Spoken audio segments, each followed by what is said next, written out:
you as Johnny's mom, not you as Brian's wife, not you as somebody else, but just you. Just breathe. That's probably my biggest one. My second biggest one is to tell you that no matter how hard it is to do this, and I fall guilty of it all the time, don't compare your child to anybody else. Not to their brother, not to their cousin, not to their schoolmate, not to another kid that has autism, not to anybody. Don't compare your child to somebody else. Enjoy them for who they are. This is the Auto Community Podcast.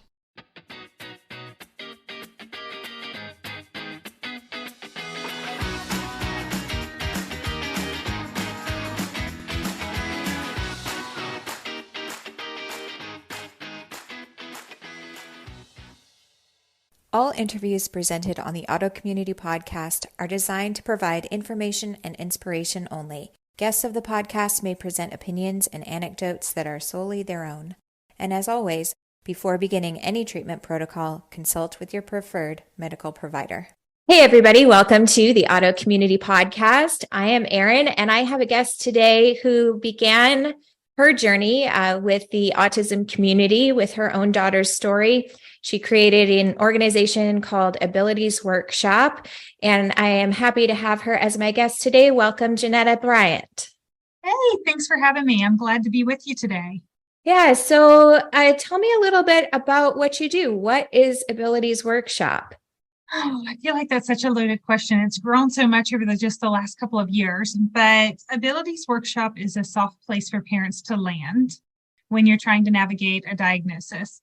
It all started with my daughter. When she was diagnosed with autism, she was diagnosed with a plethora of different acronyms, right? It was ADD and ADHD and autism and regressive language disorder and expressive language disorder and hypotonia. All of this with a bleak prognosis of she'll never be able to speak again. She'll never be able to have social or academic gains. She'll never be able to, was the next wave that hit. So we were hit with two waves at once.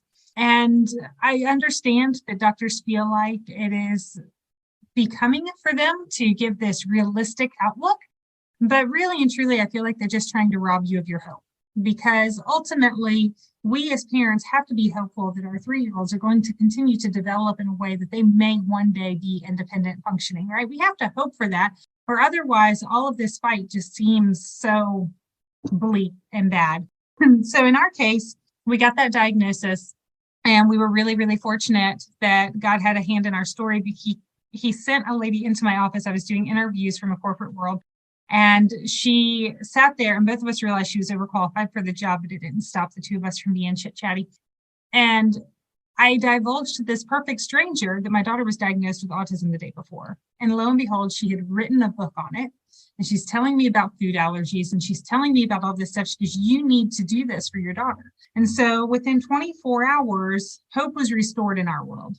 And then we started out on this path of pulling every loose thread we could pull, talking to people in waiting rooms and being on Facebook groups until 2:00 in the morning, and starting to little by little put together a path that would be our journey. And that day when I met with Mary, she changed the trajectory for Lindsay's future because we saw real benefits from the things that we had changed with her. And all I could think about from that point on, and this circles back, I know it's a long-winded answer, but from that point on, all I could think about is it's got to be easier for the next parent. Like, this has been so hard, and Lindsay's made all of these goals and gains, and she's really this whole different person than what that doctor had envisioned her to be. But had we not gone down this path, maybe we wouldn't have these successes. And so we have to make it easier for the next wave of parents. So I daydreamed about workshops. And I said, what if we did workshops where we talked to the experts in these different fields and helped parents find their way forward? If you understand all of the rules, you've just been handed, you're sitting down at this new board game. Here are the rules. It's going to make it a lot easier for you to navigate your way through having a successful game, right? It's the same way with trying to navigate all this information for our kids. If you don't know the rules and you don't know the acronyms, then you're just lost from the beginning. So we started Abilities. So Abilities is putting on events from my understanding, but you also have a very large following online. So can you give, I know you're local to Florida, but can you give parents who might be struggling somewhere else in the world an idea of the types of things that you offer? Sure, I appreciate that. So, interestingly enough, I was certain when we started, it was all focused on a new diagnosis, right? And I thought, surely somebody's doing this better, smarter. They're doing it more efficiently. They're doing it already, and I'm going to stumble into them. And what I learned is that nobody was really going to the effort of giving this boot camp experience. And we were finding success here in Orlando. People in person meetings. We started this nonprofit in 2019, and I'm seeing traction. That's exciting. Then March of 2020 came, and I was like, looks like we're going to have to reimagine things a bit, because getting people together wasn't an option. And without people being brought together, I was just a cheerleader saying, you can do it. So we reimagined everything, and we said, okay, let's reach out to people. Let's put things online the way that other companies have been finding success. And we had experts from around the world who shouldn't have ever had time to hear from us or talk to us, answer our calls, answer our emails, and say, I can buy into that vision.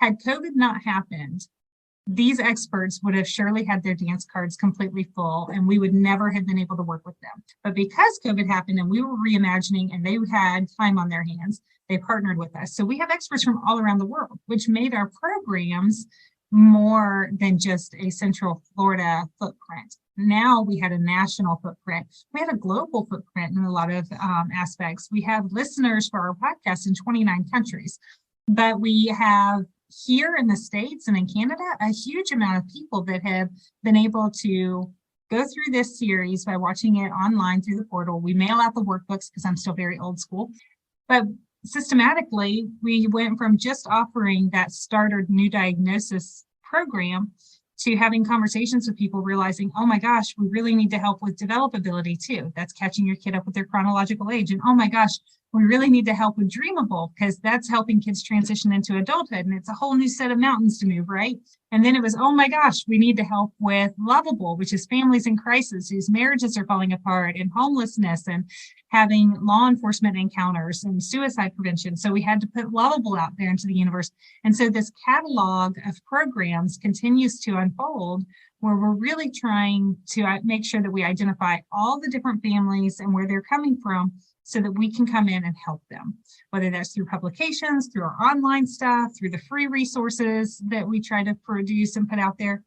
It's just, as I said at the beginning, a safe spot to kind of say, I don't know what I'm doing. I'm going to use an old school term for you. I've got a Rolodex of really cool names, right? Like, it wasn't something that I set out and planned, but I have this Rolodex of cool folks now. So people really can't call abilities, and no matter who they talk to, they can say, I'm looking for this, and we'll be your switchboard operator. Oh my gosh, I know who they need to talk to, and put them in touch with them. Yeah, I think that's so amazing, because you're right. It's so often, parents are given a diagnosis and then shown the door, and there's not really anything to follow up. Good luck is essentially even more than what some parents are given. So I think, what you provide is so needed in this community. So let's talk about some of the individual workshops that you're offering. So you mentioned a few briefly. Can you maybe give a little bit more detail about some of those? Yeah, absolutely. So accessibility will always be our flagship. That's the one that is the boot camp for newly diagnosed families. And what that consists of is 26 different speakers, 5.5 hours worth of content, 4 workbooks. And that sounds way overwhelming for a lot of people that are listening right now. They're going to say, oh my gosh, I don't have time for that. But it's broken down into these 5-10 minute video segments, right?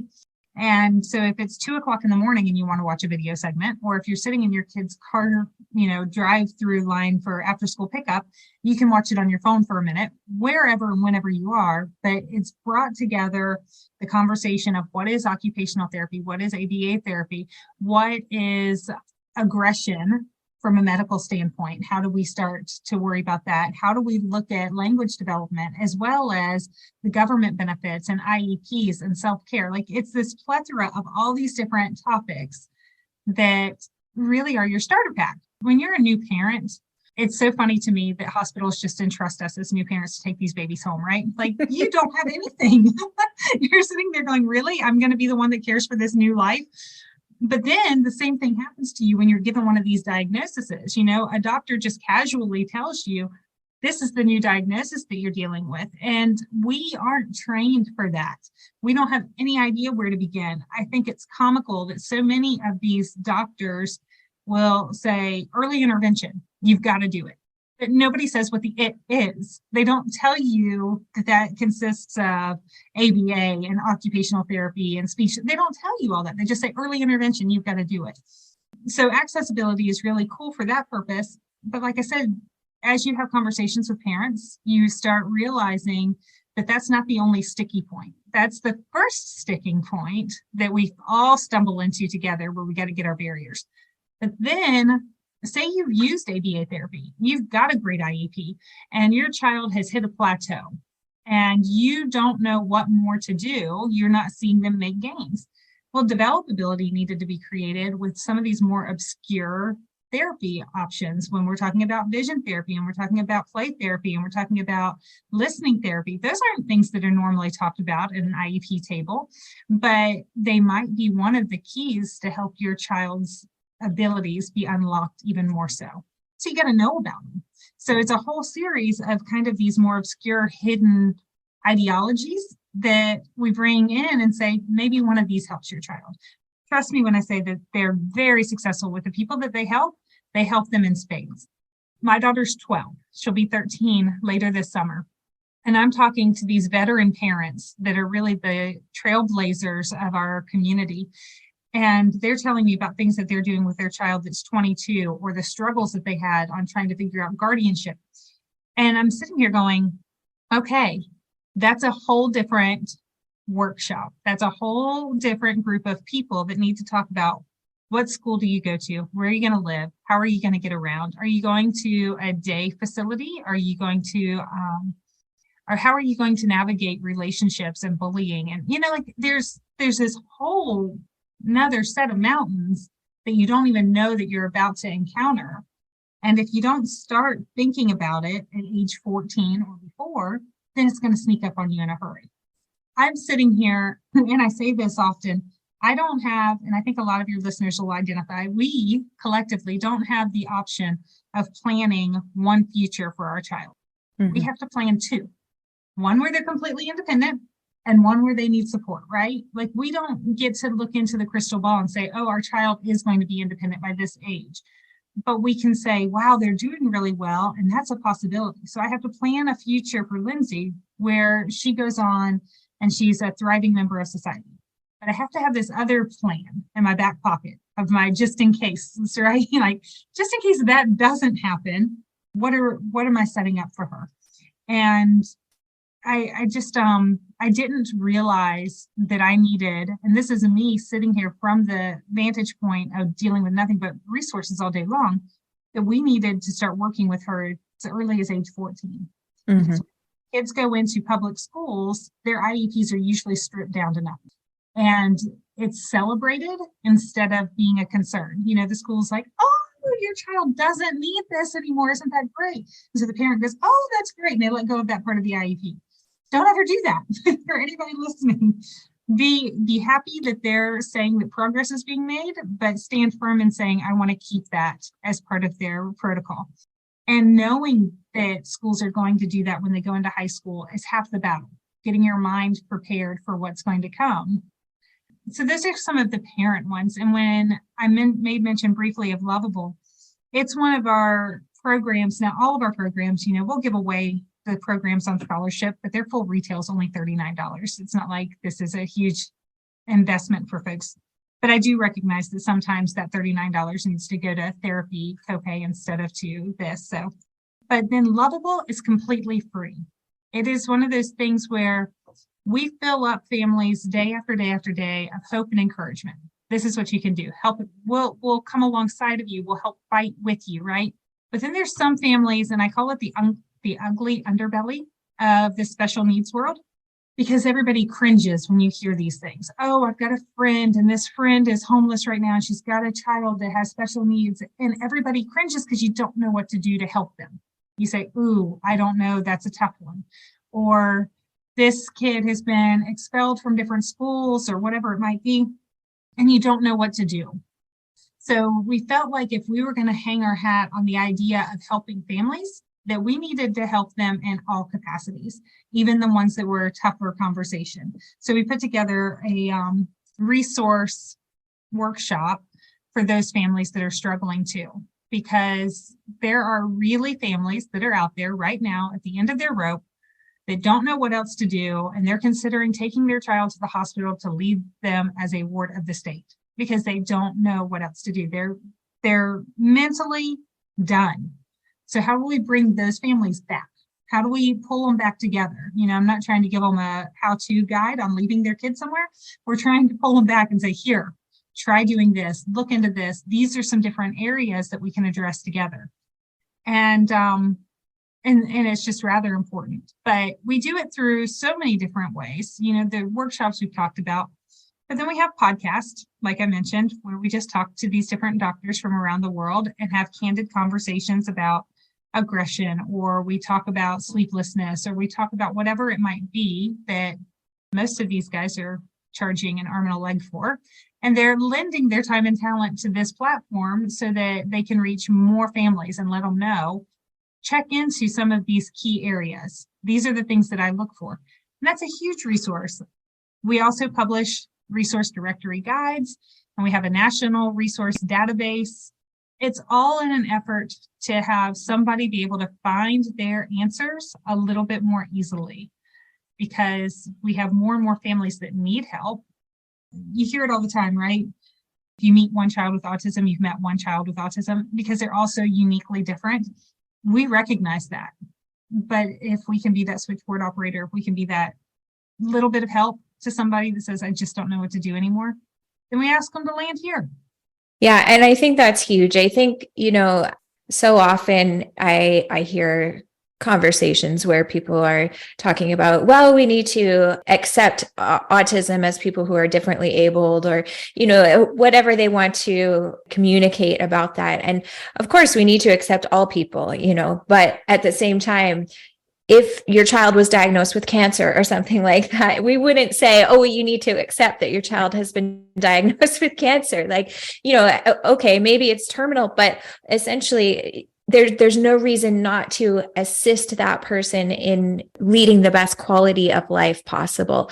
And so I love what you're doing. And I think it's so desperately needed. And specifically, I just wanted to mention, because, you called it the underbelly of the autism world. And I think that's so important. So often people from the outside just don't understand. And we don't, admittedly, we don't often show those types of behaviors, the things that are keeping us, locked in our homes because there's aggression or there's fecal smearing or, these behaviors that are really, really difficult for parents. And unfortunately, the less we talk about them, the less people are aware of them. So, I do think that it's really important to have those conversations and even have them publicly in a space where, people can really, truly understand, what it means to have one of these diagnoses. So I think that's so incredibly important. So I love that you're focusing on some of those issues as well. You tapped on one of my soapbox moments just now, and maybe knowingly did so. But I tell people all the time, I have two children. I have a son and a daughter. My son is neurotypical, my daughter is not. But as their parent, I am treating them the same. I'm going to do everything in my power for my son to be a productive member of society. I want him to be his best self. I want to teach him everything that I can possibly teach him so that he is not only a successful member of society, but that he has something to contribute, right? Why would I stop short of trying for that same goal for my daughter? It doesn't make sense to me on how some people approach a diagnosis as trying to put a child on the shelf. You can't do that. Society is so interesting right now. You've got this mixed ideology that's coming out of the autism world. And this is my bigger soapbox, so I'm just kind of aligning the two right now, so bear with me. But the reality is that we have a lot of adults with autism that are speaking for the autism community. And I'm here to tell you that if you were diagnosed as an adult with autism, that means that you likely experience some type of social anxiety or social impairment that has led to this diagnosis coming as an adult. And it's an aha moment for you to say, oh, this is why it's been challenging for these things to happen. But that is a very different diagnosis than a child at age 2 or 3 or 4 that is beating their head on the floor, that cannot talk, who has extended stomach issues. Those two diagnoses are very different. And just because they're under the umbrella of one spectrum, it makes for it to be a mixed bag of messaging from our community to greater society, right? Because now you've got these adults that are out there saying, don't change us, we're great, we're wonderful the way we are, don't mess with us at all, accept us. And yes, that's valid and good, please do, and include them in everything that you're a part of.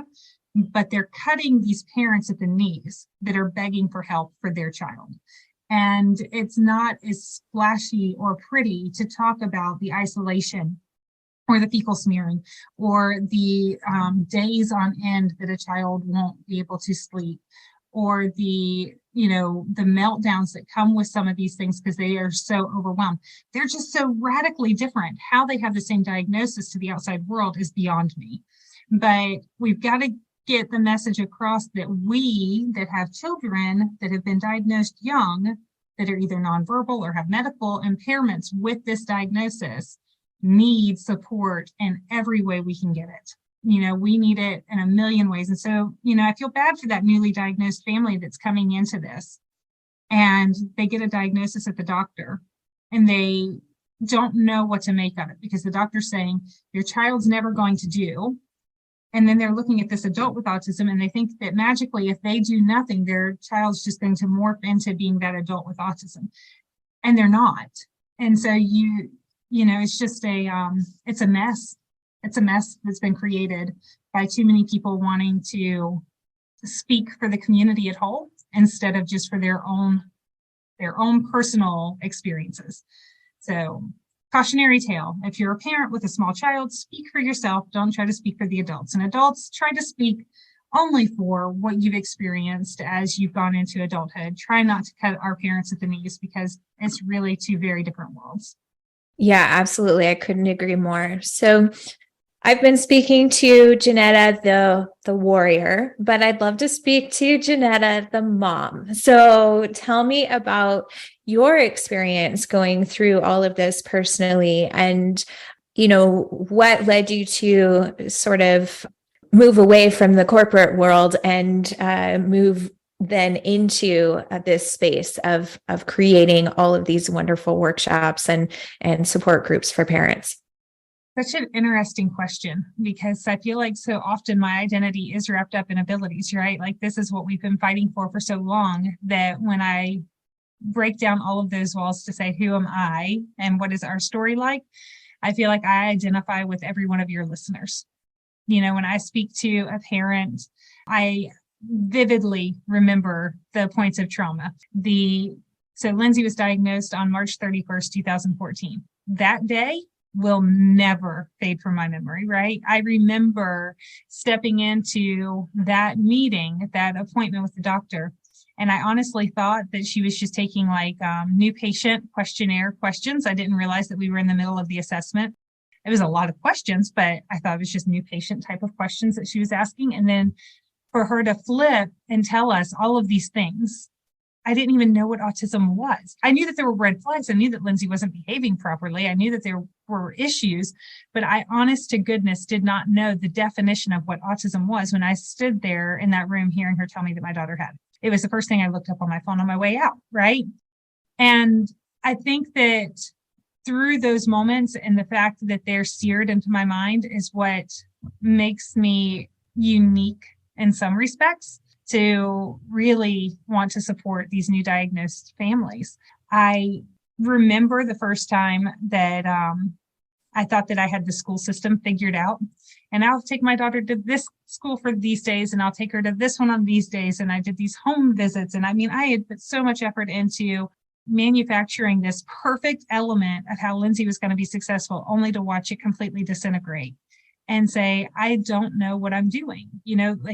I don't know how to master some of these different ideas, no matter how much I thought that I could just take them on and be great. I mean, when a school calls you after the very first day of school and they say, we're going to have to talk, that's not a good conversation that's coming. And it just builds up this resilience in you over time.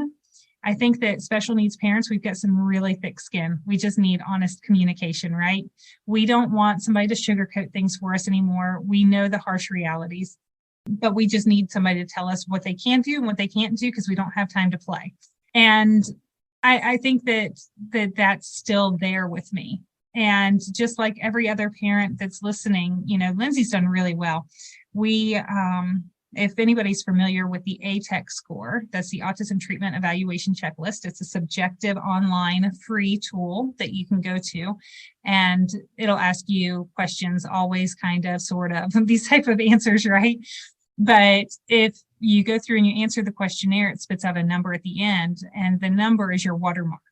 And it tells you, okay, on a scale from 0 to over 100, the closer you are to 0, the more neurotypical the behavior.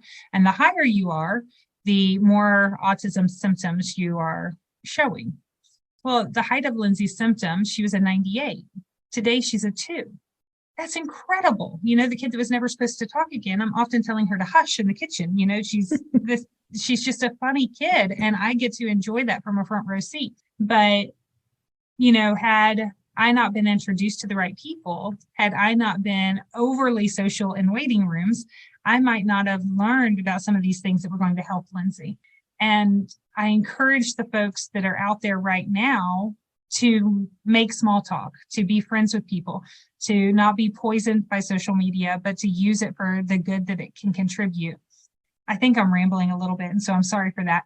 But I still think at the end of every day, I sit there and think, what do I need to do to help her now that her symptoms have dissipated? How do I help her catch up? How do I help her catch up socially? How do I help her catch up academically?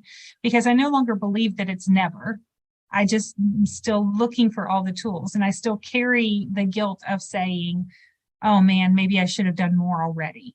And we all carry that to some extent where we say, oh my gosh, there's so much to do. And I challenge myself and anyone listening not to think, oh my gosh, there's so much to do, but oh my gosh, there's so many options left for me to try. I love that way of reframing everything, because so many moms, especially, I think moms tend to fall victim to this more often than dads, but not that they don't as well. But I think so many moms blame themselves. They place blame on themselves. Why didn't I notice sooner? Why couldn't I have, gone through with this treatment earlier? Why was changing the diet such a chore? And, why didn't we do it such a long time ago? Those kinds of things. And we place all this blame and shame on ourselves as moms, who are supposed to be, the caregivers for our children. So I think that's really, really important. And I love the way you've reframed that for us so beautifully. Okay. So I know you've had some really amazing communication with several different doctors. Maybe you could speak a little bit to that and some of the main aha moments for you, perhaps, in speaking with some of these experts in the autism field. Yeah, I think that the best, and I know that hopefully your listeners are already aware that diet makes a big difference, right? But I was not. When I had that first conversation with Mary the day after her diagnosis, and she's talking about food allergies, I was blown away. And I remember her explaining to me all the things that Lindsay shouldn't have. And she's talking about a gluten-free and a dairy-free diet. And it was everything that she ate. This was in an age where Cheerios still had gluten in them, right? And so everything that was being told she shouldn't have was her daily diet. And I'm, good and raised in the South, and I hadn't had even a small portion of me have a hippie mindset when it came to going to the grocery store. And I say that to let you know that I went to the grocery store and thought that the organic bananas were just the more expensive ones. Like, this was who I was at this moment in time of my life. So the idea that changing the groceries that I bought at the store could help my daughter talk again blew my mind. And immediately leaving that conversation, I found myself at a Barnes and Noble where I had all of these books around me that were validating this information.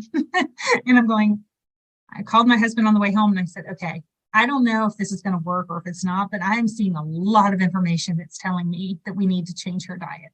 And at that moment in Lindsay's life, all she did was point, scream, and run. I jokingly tell people all the time, but it was true. I was skinnier then because all I did was run. I ran after Lindsay everywhere she went, and she pointed and she screamed and we ran. And so she was pretty severe as far as 3-year-olds go. And we went gluten-free and dairy-free, which I was really glad that my husband gave me no pushback on. He said, okay, we'll try it. And we were a really fortunate group of people where we went completely cold turkey. And within 2 weeks, we had this moment, and I talk about it all the time because it really was insanely awesome. But this moment where she walked across the living room floor and she stepped on a toy, and she turned around, she looked me dead in the eyes, and she said, hurt me. And I thought, holy crap, here we go. That was eye contact, that was words, and that was pain recognition from a girl that could have bloody knees and not care. And so I said, I don't know what we're doing. I don't have any idea what this is, but we're not going to stop doing it. Now, granted, that was just one moment in time, and that was all that we needed to propel us forward into learning, doing, and trying more. But it took years and years, before you could see all of the gains coming together. And so when I talk to these different doctors and they have these conversations with me where they go, oh my gosh, if the child's not talking, it's really brain chemistry. And the brain chemistry means that they're missing this nutrient, because if they're missing this nutrient, then they're not able to naturally produce this, then they're never going to be able to talk. But if you just fix this domino here, it sets forth a series of dominoes that unlocks language. I can't help but be intrigued by that because I saw these things happen. Now, I have to out myself as not being Mother of the Year for just a moment, because I have a t-shirt that says imperfectly perfect, and I feel like I'm the poster girl for that. So when we changed Lindsay's diet, we were gluten-free and dairy-free, I was really proud of that. And for almost a year and a half, maybe close to 2 years, we searched for the right doctor, right? I knew that they were going to be an expensive doctor, and I needed to find the one that I wanted to take Lindsay to. And it took a stupid amount of time to find that person. But when we found them, I was very proud of myself. She had made all these gains. She was gluten and dairy free. I felt like I deserved like a gold star of some sort being awarded to me when I was talking to them.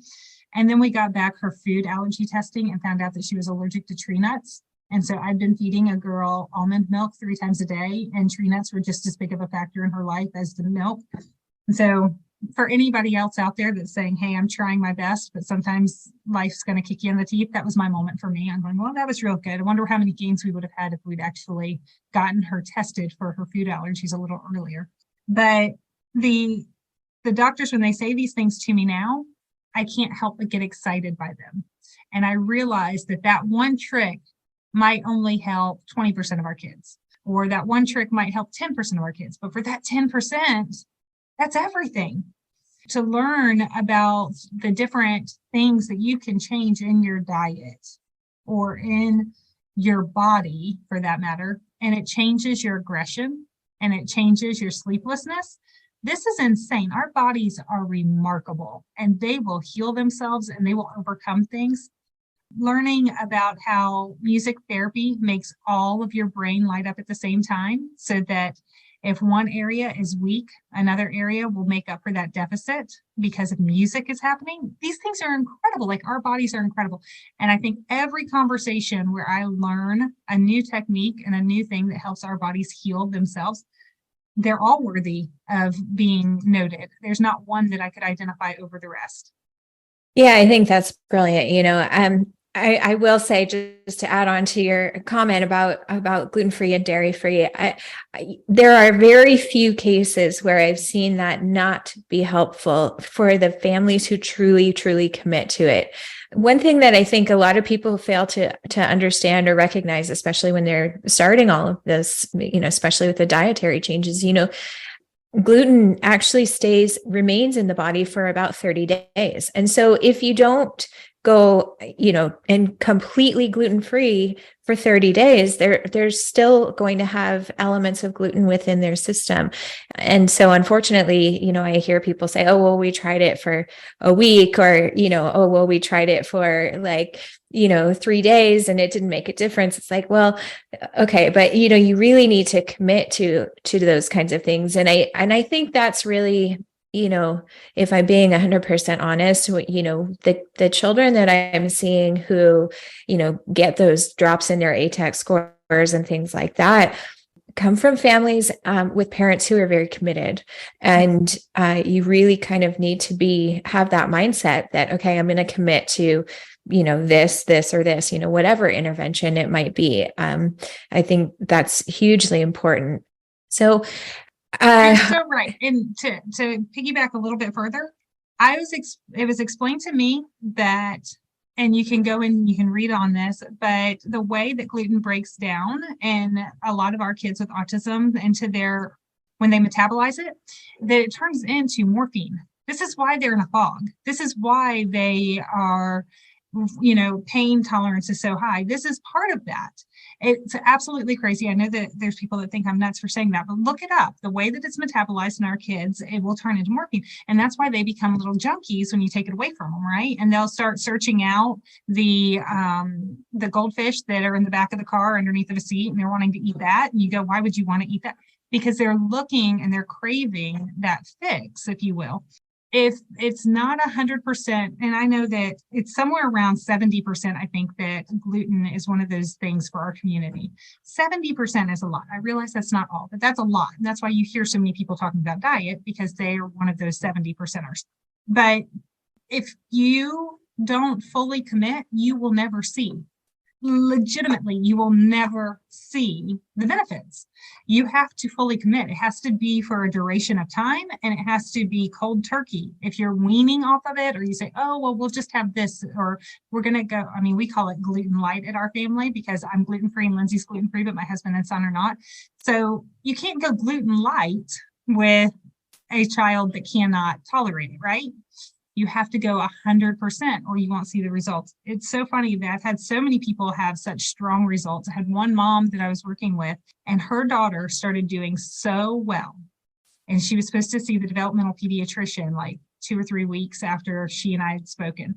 But her daughter started doing so well that she started feeding her old diet again before they saw the developmental pediatrician, because she was afraid that her daughter wouldn't get a diagnosis if she was doing that well over such a short amount of time. She goes, I'll go back to it afterwards. She goes, but I can't have her do this to perform so well. They won't ever give her the diagnosis. And I'm just like, think about the conundrum that puts her in. Like, but how cool is that? And that's one of those moments of hope.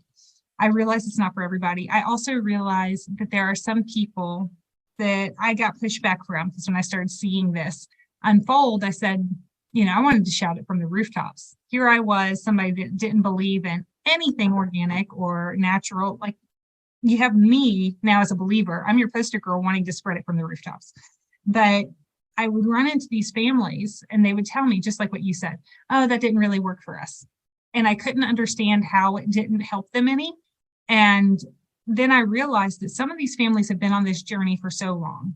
And the idea that they could have done something different, it's just going to mentally break them, right? They have to believe that that wasn't a benefit for them. They have to believe that that wasn't going to help in their story, or otherwise the amount of guilt will eat them up. I'm talking about parents that have been on it for 15, 20 years, right? Like they're going to be the most resistant to the idea, because I can't even imagine the amount of pain that it would bring to think that you missed something along the way. I hope that I don't have that type of regret years down that I've missed something. But I know that introducing it to them at this stage of the game, they were scared to even entertain the idea, because they said, oh, no, that doesn't work for us. And that makes it so much easier for them to move forward. Yeah, I think that's really important. Yeah, there is certainly a huge, like we talked about, that guilt factor for a lot of moms who, feel like maybe they should have done something differently. And I do think perhaps that's where we can segue into the faith part of Abilities Workshop, because I do think that's super important. We talk a lot about physical healing, but there's mental, emotional, and spiritual healing as well that need to happen. We're talking about a very difficult diagnosis, parents that are struggling immensely, and not a lot of hope out there. So where does faith come in with Abilities Workshop, and how do you see that assisting with some of these families and their healing? So we have 3 pillars of which Abilities has been built on, and I've spent most of my time talking about the parent side of it. But we try to help parents, pastors, and teachers, because I firmly believe that parents have to fight for your child. Your teachers need to understand them, and your faith community needs to support you. And if you have all 3 of those elements, then your child really gets to shine their brightest. That's when they get to be their best selves, is when they have all of these elements working together. And so we felt like it was really important not to just identify the ways that parents could fight for them, but also to create these methods for the church to support these families and for teachers to support them. But when it comes to the church, it's one of those, I don't know that there's a more personal testimony than I can give than my own, right? And in our case, my husband and I both raised, going to church on Sunday, that kind of stuff. And then you get older and then you don't go to church as often because you're living your full new adult independent life. You have children and you start saying, okay, maybe we need to go back so that they can be raised the same way. And we chose a church that was somewhat large so that we could have some anonymity going and coming and not having everybody all up in our business. And we choose this church, and it turns out that when Lindsay's diagnosed with autism, that they actually had a program there. They had this access ministry program that was so encompassing that they said, we've got a buddy for Lindsay, we can do this, and they had it all together. Most churches don't have this. We have this just because of us choosing a big church, because that's what we felt most comfortable with initially. It's a crazy story. But what comes with the help of somebody being at church, so you get a lot of families that can't go to church together because they're afraid Billy or Johnny's going to scream or make a disturbance or whatever. So mom goes by herself or dad goes by himself, or they can't stay for the whole service because they start being disruptive of some sort. And the ministries there don't know how to care for them properly. And so you have this wealth of resource, this soul mending resource that we need more than ever, that has got this barrier around it. And in our case, we had this lady that was showing up, and she was Lindsay's buddy, right? We would go to the early service and she would show up for the early service every Sunday. And then she would watch Lindsay. And then for the later service, she would go with her family. Well, when somebody's showing up every Sunday for you and your child, you no longer pick and choose what Sundays you go to church. You're going. You have accountability now, right? Like, you're not going to waste somebody's time. And so when you're at church every Sunday, the most bizarre things start happening. You start getting a relationship with God again, and one that's vastly different than the one you knew before, because now you've been tested through having this diagnosis and navigating it and having a different perspective somewhat on life. And I fully attribute the fact that our church having an Access Ministries program is the reason I was baptized again as an adult. 100%. It's the reason that my son went to Sunday school every Sunday up until he left elementary school and was able to go through the Bible 3 times. It's the reason that our marriage has common ground and strength, because this church was forward thinking enough to have a ministry that would help my daughter specifically. And to churches, it's hard. And I get that, because they have limited resources, limited budget, limited amount of volunteers, and they don't always see our kids as needing something, right? They think that they put in the handicap ramp or something like that they've checked their box. Especially since mom's staying home with Johnny and only dad's coming, that's an invisible problem. They don't see it. And so it's our job, not only through Abilities, but as parents, to help these churches understand it is in the disenfranchised, it is in the fringes of society that Jesus spent his time. If you're only preaching to the main folks there in your sanctuary and you're not putting in these bridges to help our kids on the fringes, then you're not doing your job right as a church. And it's hard to come up with the money, but that's where the faith comes from, right? Absolutely. I think that's such an important piece. Like I said, There's a lot of focus now, at least on, even though there wasn't even 10 years ago nearly as much, but on, biomedical interventions and therapy interventions and, educational interventions and all of those things, which are fantastic. And it's, wonderful that we're seeing a lot more resources out there, but there's not a whole lot of resources when it comes to just functioning in everyday life, such as going to church. I can think of some other examples too, with things like, going to an amusement park or, things that most people would think of as just, oh, well, this is a fun day for us, as a parent dealing with a child, with special needs, you're constantly researching and, trying to make it the best possible outcome, any sort of outing or experience that might be new or unfamiliar. You're trying to make it more predictable. You're trying to, anticipate any kind of need that might arise by having all the things, all of these things that, make outings like this so much more complicated and stressful for the parents.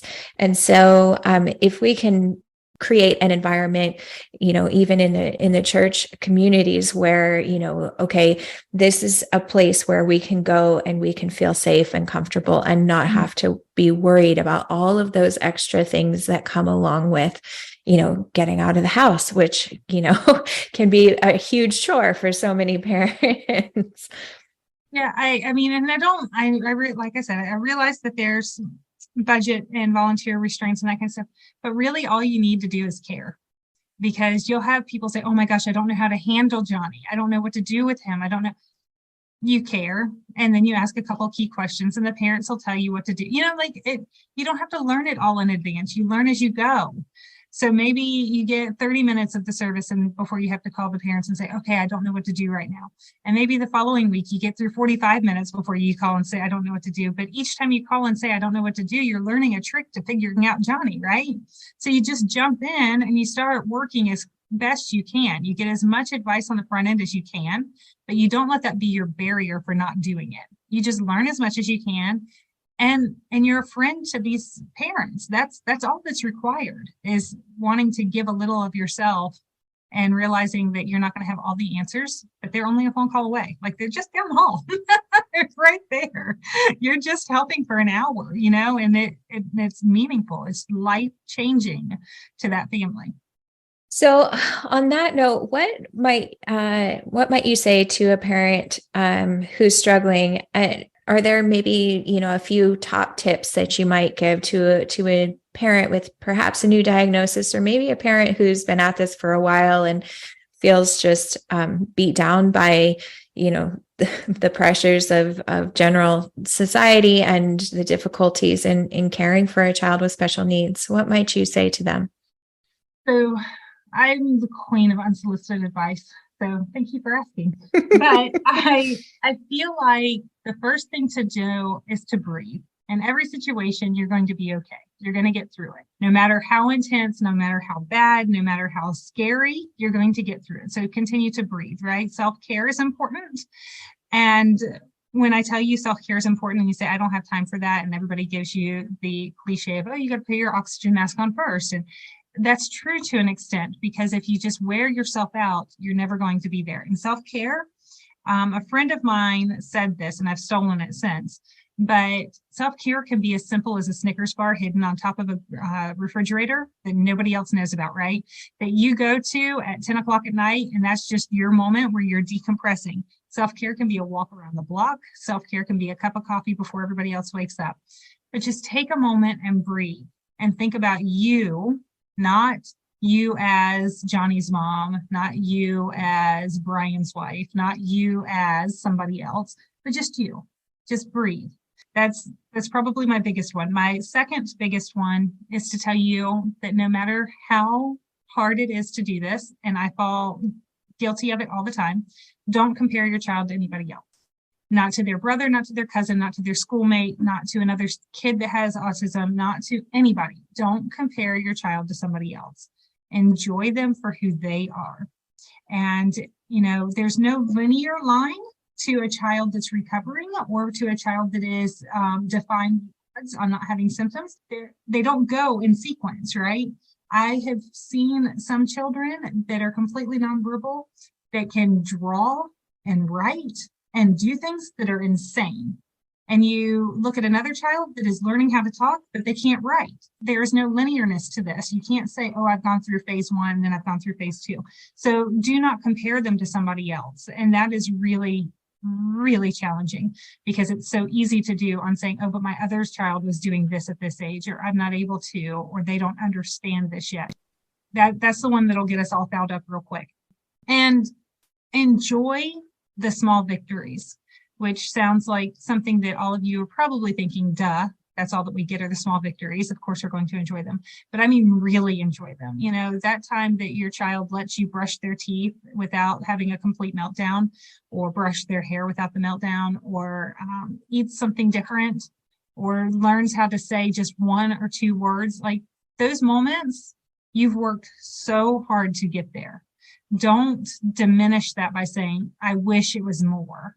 Enjoy what you got in the moment, because that's what we live for. And those small moments, they add up. They get you there. Just takes a little bit longer. I had somebody that I got to speak to not long ago, and he had childhood autism. He's grown into an adult who does a lot of advocating, very smart guy, but I think he's got 2 or 3 degrees now.